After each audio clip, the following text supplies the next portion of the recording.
Suri rumah buat bisnes online dapat bayar zakat lebih daripada waktu makan gaji. Wow. Siapa sangka duduk rumah pun kita boleh jana income yang banyak sehingga boleh bayar zakat lebih daripada waktu makan gaji. Tak perlu keluar pagi, balik malam. Tak perlu pun tinggalkan anak dekat pengasuh. Dengan bisnes online, suri rumah pun boleh jana income dari rumah je dan mampu capai impian masing-masing. Sehingga boleh bayar zakat ribu-ribu dan ada yang berpuluh-puluh ribu. Nak tahu tak apa rahsia mereka? Nak tahu? Komen nak sekarang. Jangan lupa follow, like, share dan savekan video ni supaya korang boleh ulang-ulang tengok. Alhamdulillah, bila kita berada dalam platform bisnes yang tepat, kita dapat bantu ramai lagi orang untuk sihat, untuk bebas masa dan bebas keuangan.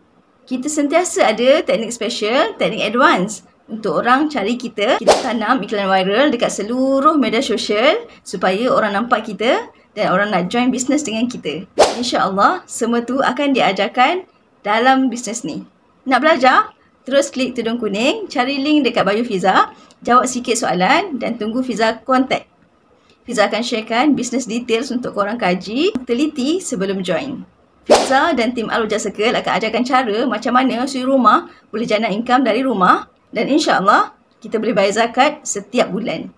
Ingat, setiap usaha yang kita lakukan, walaupun kecil, Allah pasti pandang. Fikir jadi, pasti jadi.